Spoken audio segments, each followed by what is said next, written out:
आज इन्फ्लेशन के नंबर आए हैं और इन्फ्लेशन के नंबर ये ज़ाहिर कर रहे हैं कि तकरीबन 9.5 साल में कमोबेश थोड़ा बहुत महीना आगे पीछे हो सकता है, 9.5 साल में कम तरीन ये जो शरह है इन्फ्लेशन की वो फरवरी के महीने में हमारे सामने आई है। अफरात सर का जो नंबर है सरकारी दादोशुमार के मुताबिक वो है 1.52%। और इसका जो साथ जुड़ा हुआ एक नंबर हम देखते हैं वो है कोर इन्फ्लेशन का, जिसकी बेसिस के ऊपर पॉलिसी रेट बनाया जाता है। तो वो भी कमो बेश स्टेबल ही चल रहा है पिछले 3-4 महीनों से, 7.8 परसेंटेज पॉइंट के करीब है।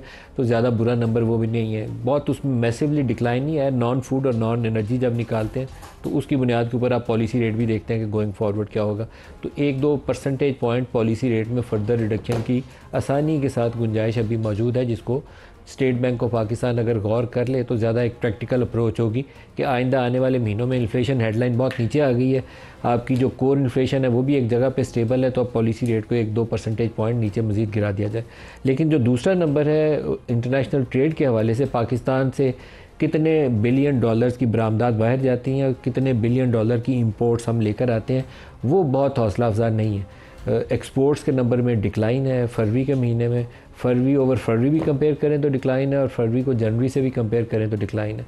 तो वो एक ऐसी नेगेटिविटी है जो पाकिस्तान को बैलेंस ऑफ पेमेंट्स की मुश्किलात से दुचार करती है। उसी के सबब हम वो खसारे पूरे करने के लिए कभी IMF के पास जाते हैं तो कभी दोस्त मुल्कों से गुजारिश करते हैं कि हमारे जो कर्ज़े हैं उनको रोल ओवर कर दें। ये अगर खसारा 15 अरब डॉलर के करीब हो चुका है ट्रेड डेफिसिट पहले 8 महीनों में, जब साल का अख्ताम होगा तो ये 20 अरब डॉलर पे पहुंच जाएगा। अगर हम इसको किसी तरीके से नैरो डाउन कर लें, इंपोर्ट्स हम कम नहीं कर सकेंगे क्योंकि आपको बहुत सी इंडस्ट्रियल मशीनरी चाहिए, ऑयल जितना है पूरी दुनिया से हम बाहर, एनर्जी नीड्स हमारी सारी इंपोर्ट बेस्ड हैं, तेल भी बाहर से आता है, आपकी LNG CNG वगैरह जो गैस हम यूज़ करते हैं लिक्विफाइड गैस वो भी बाहर से आ रही होती है। तो इन सारी ज़रूरियात को हम हटा के कहीं दूर नहीं कर सकते अपने आप से। सोलर की वजह से कुछ शिफ्ट आई है लेकिन फिर भी हमारी रिलायंस इंपोर्टेड एनर्जी के ऊपर बरकरार रहेगी। इसी तरीके से इंडस्ट्रियल मशीनरी है, बहुत सारी फिनिश्ड आइटम्स हैं जैसे ऑटोमोबाइल्स हैं, बहुत ज़्यादा बाहर से आती हैं। तो ये इंपोर्ट्स हम कर्टेल और नहीं कर सकेंगे, लेकिन एक्सपोर्ट्स में इजाफे के लिए गुंजाइश बेपनाह मौजूद है। हम ओवर द ईयर्स टेक्सटाइल का ही जिक्र करते हैं, लेकिन टेक्सटाइल के अलावा जो बाकी एरियाज़ हैं जिसमें IT और IT इनेबल्ड सर्विसेज हैं उसमें हम 8-10 अरब डॉलर आसानी से कमा सकते हैं। जब तक हम ये इंटरनेट से खेल कूद करना बंद करेंगे तो शायद हमें पता चले कि इसमें बहुत ज़्यादा पोटेंशियल मौजूद है और बहुत तेज़ी से इजाफा हो सकता है। अगर अभी हम 3 अरब डॉलर या 3.5 अरब डॉलर कमा रहे हैं तो इसको 2-3 सालों में 10 अरब डॉलर पे ले जाना ज़्यादा मुश्किल नहीं है।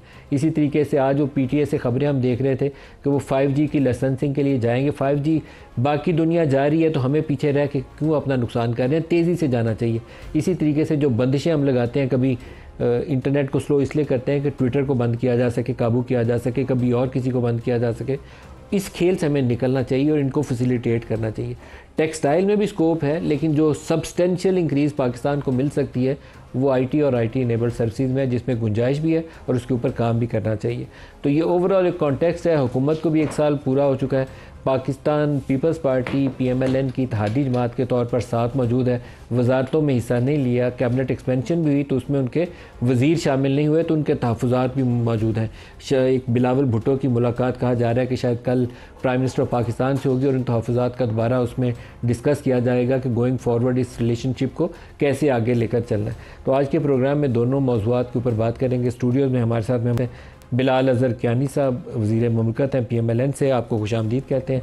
इसके अलावा शर्जील इनाम मेमन साहब वज़ीर इत्तलात सिंध हमारे साथ हैं और सेनेटर ऑन अब्बास बप्पी साहब PTI से हमारे साथ हैं। सबको प्रोग्राम में खुशामदीद कहते हैं। शर्जील मेमन साहब, हुकूमत तो बहुत खुश है कि 1 साल में बड़ी अच्छी कारकर्दगी दिखाई है। पीपल्स पार्टी इक़्तिदार में हुकूमत की शराकतदार उस तरीके से नहीं बनी, वजारतें नहीं ली हैं अपने कैबिनेट में और आपके तहफ़्फ़ुज़ात भी मौजूद हैं। तो आपका आइंदा वाला सफ़र कैसे होगा? ऐसे ही कॉर्डियल रिलेशनशिप रहेगी या मसाइल नज़र आते हैं? बिस्मिल्लाहिर्रहमानिर्रहीम। शुक्रिया नदीम मलिक साहब, आपको और आपके तमाम दोस्तों को जो स्टूडियो में मौजूद हैं, PTI और PMLN, सबको एक तो रमज़ान की मुबारक हो। देखें जी नदीम साहब, पीपल्स पार्टी को बहुत ज़्यादा रिजर्वेशंस हैं फेडरल गवर्नमेंट से, और ख़ास तौर पे फेडरल गवर्नमेंट के जो वादे हैं वो उस पर हमारी नज़र है कि जो कमिटमेंट्स पहले गवर्नमेंट बनाने से पहले की गई उन पे भी अभी तक कोई खतर ख्वाह चीज़ नहीं आई। दूसरा जो सिंध के जेन्युइन इश्यूज़ हैं, जैसे हमने कहा कि सक्खर हैदराबाद मोटरवे का इशू है जो कि यहाँ पे जेन्युइन इशू है, फिर कराची के प्रोजेक्ट्स हैं कुछ, उस पर हमारे जेन्युइन ग्रीवेंसेस हैं, फिर सबसे बड़ा जो इशू है आजकल मार्च का महीना चल रहा है लेकिन फिर भी गैस की लोड शेडिंग चल रही है। लोगों को ना सहरी के टाइम पर गैस मिल रही, ना इफ्तार के टाइम पर गैस मिल रही है। इसी तरह बिजली की बहुत ज़्यादा लोड शेडिंग है, 18-18 घंटे जो है देही इलाकों में बहुत बुरा हाशर है। मतलब लोगों के लिए तरावी पढ़ना भी उनके लिए मुहाल हो गया है। तो ये सारे चैलेंजेस हैं। इसके अलावा हमारे जितने इश्यूज हैं वो पब्लिक के ग्रीवेंसेस हैं। हमारा कोई भी इंडिविजुअल कैपेसिटी में कोई ज़ाती इशू नहीं है, लेकिन हम चाहते हैं कि पीएमएलएन जो है वो अपनी कमिटमेंट्स पूरी करे, अपने वादे पूरे करे जो उन्होंने गवर्नमेंट बनने से पहले किए थे पीपल्स पार्टी से। अच्छा मेमन साहब, कई इश्यूज़ हैं, ये कुछ तो आपने सिंध के हवाले से बताए हैं। मुझे लगता है चेयरमैन सेनेट के हवाले से भी कंफर्ट लेवल फेडरल गवर्नमेंट का बहुत ज़्यादा नहीं है। गिलानी साहब के ऊपर भी कुछ इश्यूज़ के ऊपर हुकूमत के तहफ़्फ़ुज़ात मौजूद हैं। इसी तरीके से आपके फेडरल गवर्नमेंट से बहुत सारे इश्यूज़ के ऊपर तहफ़्फ़ुज़ात मौजूद हैं। तो ये रिलेशनशिप आगे बढ़ेगी कैसे? देखिए, उसमें लचक दिखानी होगी। जो गिविंग एंड होता है, जो ड्राइविंग सीट पे होता है, उसकी जिम्मेदारी है कि कमिटमेंट भी पूरी करे। पंजाब में हमारे अरकान असेंबली जो हैं, जहाँ जहाँ भी पीपल्स पार्टी की सीटें जीती हुई हैं, वहाँ पे उनको भी बहुत ज़्यादा ग्रीवेंसेज इसी तरीके से गवर्नर पंजाब, उनको भी ग्रीवेंसेज हैं। तो देर आर इशूज़, ये नहीं कि इशूज़ नहीं है, लेकिन हम कहते हैं कि इशूज़ को अफ़ाम व तफ़हीम के साथ हल करें। आप देखें, कभी भी पीपल्स पार्टी की लीडरशिप ने डिस्पाइट दैट के बहुत ज़्यादा ग्रीवेंसेस हैं, कभी भी कोई ब्लैकमेलिंग टैक्टिक्स नहीं की।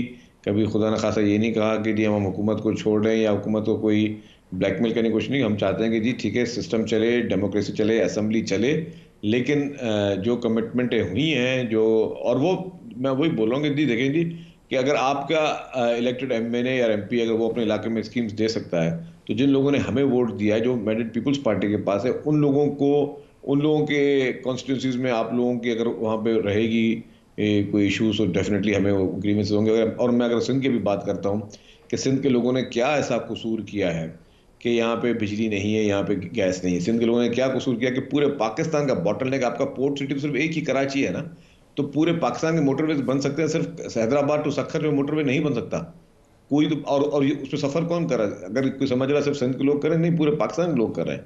और अगर इसको प्रायोरिटाइज क्यों नहीं किया जाता? बाकी जगहों को प्रायोरिटी दी जाती है कि फेडरल गवर्नमेंट के ये स्कीम्स है, फेडरल गवर्नमेंट के रोड है, वो क्यों नहीं किया जाता? सेवन और हैदराबाद वाला रास्ता जो है, उसमें हालांकि फेडरल गवर्नमेंट का रोड था, उसमें जब मियां नवाज शरीफ साहब प्राइम मिनिस्टर थे तब जो है सिंध गवर्नमेंट ने 7 अरब रुपए हमें देने भी नहीं थे, हमने वो दिए हैं। और 7 अरब हमने देने थे, 7 अरब रुपए फेडरल गवर्नमेंट ने देने थे। अभी तक वो रोड कंप्लीट नहीं होता। तो ये मेन मेन हमारी इश्यूज हैं। मतलब हम चाहते हैं कि जी हमारे पब्लिक इश्यूज आप रिजॉल्व करें, and you have to do this. मतलब ये थोड़ी कि आप मतलब ऐसे करेंगे जी, आप बिल्कुल इग्नोर करके रखते हैं पूरे सूबे को और पूरी पार्टी को।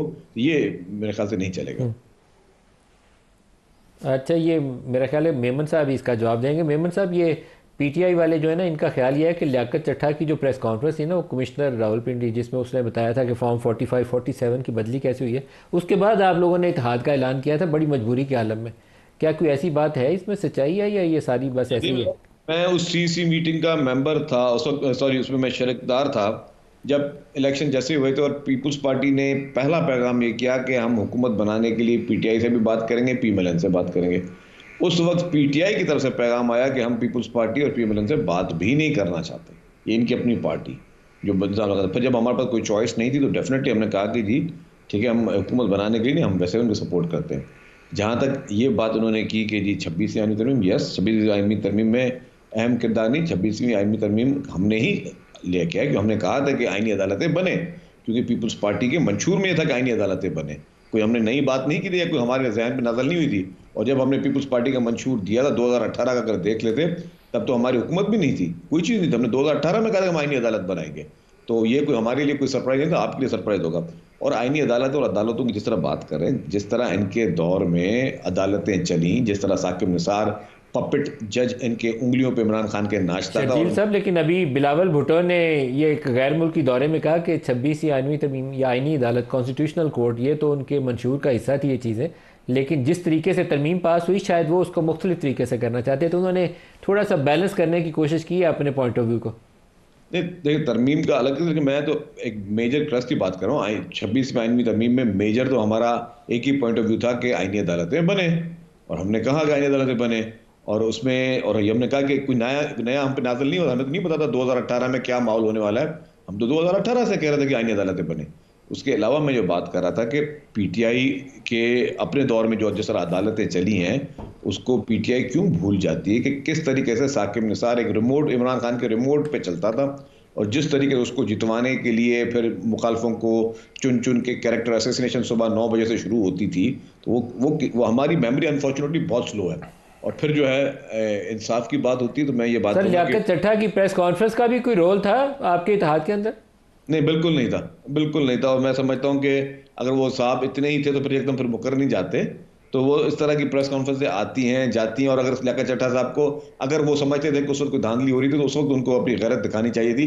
उस वक्त वो फॉर्म साइन नहीं करने देते या उस वक्त लोगों को सस्पेंड करते, डिसमिस करते। ये सारी गैरतें लोगों को बाद में अपने जाती इशूज़ पे क्यों जागती हैं, पहली बात। दूसरी बात ये नदीम साहब, लॉ एंड ऑर्डर की बात कीजिए कराची में। अल्हम्दुलिल्लाह कराची वो शहर है, ये अभी मुझे पीटीआई के मेंबर हमारे भाई कह रहे थे ना, कराची में पूरी रात लोग जागते हैं और पूरी रात कराची में रेस्टोरेंट्स भी खुले हुए हैं, सड़कों पे ट्रैफिक नजर आएगा। इनके सूबे में जहाँ पे 15 साल से इनकी हुकूमत है ना, वहाँ पे मैं पूरा चैलेंज करता हूँ हमारे पीटीआई के दोस्तों को, इंक्लूडिंग चीफ मिनिस्टर साहब, आप रात के टाइम पे वहाँ सफ़र कर लें। 6 बजे के बाद, मगरिब के बाद तो वहाँ पे थाने बंद हो जाते हैं और पुलिस वाले और सब अपनी अपनी जगहों पे घरों में चले जाते हैं। वहाँ पे कोई गाड़ी, सरकार की गाड़ी कोई निकल नहीं सकती वहाँ पे। केपीके में 15 साल में कौन कौन से जुल्म इन्होंने नहीं किए। जिस तरीके से एपीएस का वाकया हुआ, जिस तरीके से बनू जेल ब्रेक हुई, जिस तरीके से रोजाना वहां पे इनकी अपनी रिट नहीं है, तो वहां पुलिस क्या करे। और वहां के चीफ मिनिस्टर, वहां पे केपीके के पीटीआई के लोग कह रहे हैं कि जी हमारे पास हथियार भी हैं, हमारे पास पैसा भी है, हमारे पास हिम्मत भी है, हम वफाकी हुकूमत से लड़ेंगे, हम इस्लामाबाद में जलकार करेंगे।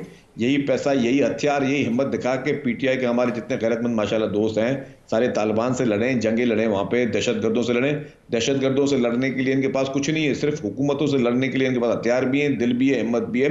तो जो खैबर पख्तूनख्वा के लॉ एंड ऑर्डर की सिचुएशन है, worst worst in Pakistan, unfortunately Khyber Pakhtunkhwa मेरा सूबा है। सिंध गवर्नमेंट के बाद दीगर इश्यूज भी काफ़ी ज़्यादा उस पर वजन था, लाइक ये एग्रीकल्चर इनकम टैक्स के ऊपर। मैं पीपल्स पार्टी के नाम नहीं लेता, बेशतर जो सिंध से ताल्लुक़ रखने वाले बड़े बड़े नाम थे उनके तहफ़्फ़ुज़ात थे कि एग्रीकल्चर इनकम टैक्स जो तजवीज़ आई है ये दुरुस्त नहीं है। IMF की शर्त को मानने के लिए गलत तरीके से इस टैक्स को लगाया जा रहा है। इसी तरीके से बाज़ ऐसे मामला थे जो IMF के साथ एग्री कर लिए गए थे, मतलब इवन नहरों वाले मामले के ऊपर भी आप लोगों के तहफ़्फ़ुज़ात को ढके छुपे नहीं थे। तो कल जब बिलावल बैठ के शहबाज शरीफ साहब से मुलाकात कर रहे होंगे तो उसमें ये एग्रीकल्चर इनकम टैक्स वाला मामला, ये नहरी पानी वाला मामला, ये इशू सर फहरिस्त होंगे या नहीं होंगे एजेंडा आइटम पे? नदीम साहब 3-4 इशूज़ हैं। ये बहुत ही वास्ट टॉपिक है एंड जैसे वांट करके मुझे 2-4 मिनट दे दें। जहाँ तक नहरों वाला मामला है उसमें we are very much loud and clear कि पीपल्स पार्टी नहीं चाहती कि आप ऐसी नहरें बनाए जाएं जो कि सिंध के जो है हिस्से का पानी है, जिसको ऑलरेडी बहुत ज़्यादा वाटर शॉर्टेज है, पानी जो है वो सिंध को पूरा नहीं मिल रहा। और हमेशा सिंध की ज़्यादतियाँ, सिंध के साथ ये ज़्यादतियाँ रही हैं। तो सिंध इस पर किसी सूरत में, सिंध और पीपल्स पार्टी सब मिला के मतलब कोई इस पर कॉम्प्रोमाइज़ करने के लिए तैयार नहीं, और नहरों पे तो हमारा बिल्कुल खैर मौका। जहाँ तक आपने दूसरी बात की, देखिए जी, गवर्नमेंट, फेडरल गवर्नमेंट ने IMF के साथ जो भी बातचीत की, अब हमने मजबूरी के साथ, क्योंकि IMF के साथ जब आप मायदा करते हैं तो हम वो तो नहीं कर सकते पीटीआई की तरह उनको ख़त लिखने शुरू कर दें कि जी पाकिस्तान को लोन ना दो, और फिर इनके फाइनेंस मिनिस्टर साहबान आपस में करें कि जी हम IMF को टफ टाइम दें और उनको हम बैकडोर ये कहें कि जी लोन ना दो। हमें डिस्पाइट ऑफ बहुत सारे रिजर्वेशंस, हमने IMF के कहने पे जो हुकूमत ने डील्स की, हमें उस पर बहुत शदीद इख्तलाफात हैं। लेट्स सपोज एग्रीकल्चर टैक्स की आपने बात की, हम चाहते हैं कि एग्रीकल्चर टैक्स जो है वो 45% नहीं होना चाहिए। अब उसी तरीके से फिर आप अगर देखें कि दो इन्होंने और शर्तें की कि जी शुगर की सपोर्ट प्राइस नहीं होगी और वीट की जो है वो सब्सिडी नहीं देगी। अब उसका नुकसान क्या है मैं आपको समझाऊँ। हमने we were the first province, जब लास्ट 2 साल पहले जब हमने 4,400 रुपये की थी वीट की प्राइस, तो फेडरल गवर्नमेंट ने भी एतराज़ किया था कि आपने इतने बड़े प्राइस क्यों बढ़ा दी। पंजाब गवर्नमेंट ने भी एतराज़ किया, मेरे ख्याल से बाकी गवर्नमेंट ने भी एतराज़ किया। अब उसकी मैं आपको मंतक समझाऊँ है क्या। ये कहते हैं कि जी आप अपने किसान को ये सपोर्ट प्राइस ना दो, ठीक है, नहीं दो। और फिर क्या करते हैं, आपने केयर टेकर में भी गंदम मंगाई, इससे पहले भी गंदम बाहर से मंगाते हो। जो गंदम आप बाहर से मंगाते हो वो मंगाते हो 9,000 रुपये में, अपने किसान को 4,500 रुपये में देने के तैयार नहीं हो। तो अगर दो थोड़ा फायदा अपने किसान को देते तो वो इनकरेज होकर ज्यादा लगाता। बाहर से आप यूक्रेन से जो 9,000 रुपये की मंगाते हो वो ईडेबल भी इतनी नहीं होती, फिर उसको अपने मिक्स करके कलानी होती है, उससे आपका फॉरेन रिजर्व अलग जा रहा होता है। आप खामखा एक्सपोर्ट करो, अपने पास अपनी चीज को आप प्रमोट करने से बेहतर है कि आप समझते हो कि हम बाहर से एक्सपोर्ट करें। अभी भी गंदम क्या हुआ, गंदम बाहर वाली अभी तो पड़ी हुई इनकी फेडरल गवर्नमेंट के पास, जो उन्होंने बाहर से इंपोर्ट की थी, जो केयर टेकर में हुई थी। तो ये गलत पॉलिसी है। इसी तरह शुगर पे भी अब प्राइम मिनिस्टर साहब समझ रहे हैं, और अब मुझे पता चला है कि प्राइम मिनिस्टर साहब ने अपने भी उनको सबको कहा है, अपने ब्यूरोक्रेसी को, कि भाई शुगर की प्राइस कंट्रोल करने के मैकेनिज्म बनाओ। जब आप शुगर की कोई प्राइस फिक्स करते ही नहीं हो तो आप प्राइस कंट्रोल करने के मैकेनिज्म बनाना आपके लिए बहुत बड़ा मुश्किल हो जाएगा। तीसरी बात, मतलब बहुत अच्छी बात है आप इकोनॉमिक नंबर, हम खुद खुश होते हैं अगर पाकिस्तान की इकॉनमी बेहतर होगी और सब चीज़ें होंगी, लेकिन मुझे एक बात बताएं, आप आज किसी भी एक ब्यूरोक्रेट को फ़ोन कर लें पूरे पाकिस्तान में, सरकारी मुलाजिम को, सरकारी मुलाजिम लाखों की तादाद में पाकिस्तान में, उनको बोलें कि लास्ट ईयर जो आपकी सैलरी बढ़ी थी उसके बाद अब आपको तनख्वाह पिछले साल से ज़्यादा मिलती है, कम मिलती है। आपको हर आदमी बोलेगा कि हमारी लास्ट ईयर जो सैलरी बढ़ाई गवर्नमेंट ने 10%, उसके बावजूद हमारी तनख्वाह कम मिलती है क्योंकि आपने टैक्सेस बढ़ा दिए। ये कहना बहुत आसान है कि जी, मैं समझता हूँ कि जी बिजनेसमैन को ठीक है, वो कहीं ना कहीं गुजारा कर लेता है, बाकी लोग भी कहीं ना कहीं गुजारा कर लेते हैं। जो आपका फिक्स्ड सैलरी क्लास है उसका सत्यानाश हो चुका है। जो फिक्स सैलरी क्लास है, जिसको जिसको आपने टैक्सेस ज़्यादा दिए, अब उसको हो क्या गया मैं आपको बताऊं।